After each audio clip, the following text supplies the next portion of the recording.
Hello guys, something I'm gonna have to address is shading.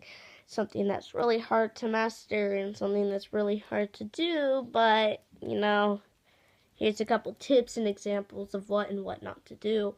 So, the first example is, light.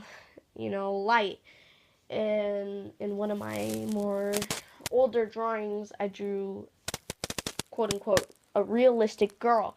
I tried realism and I failed because I haven't drawn something realistic in a while. Anyways, I made the light looking like it was coming from under and to your left.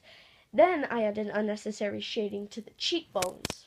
And another example is when I drew villagers looking up at the colossal titan. So I of course added light coming down onto them, but the shade creeping up, and I didn't add the shading I needed to on the shoulders and sides and arms, because if I were to draw it creeping up, I would also have to add shading on certain parts, which I missed. Another example is a more reasonable example, to where a boy with like an android face, but that doesn't matter, was standing in a room, and the ceiling light was shining down from like a weird angle, but it was reasonable since like he was facing the light.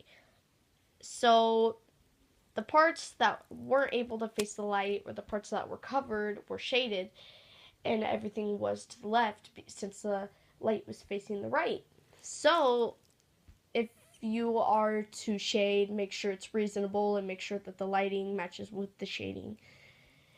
Anyways, I hope you got better idea of how to shade, and if you are to add unnecessary shading, it's going to screw up the whole picture.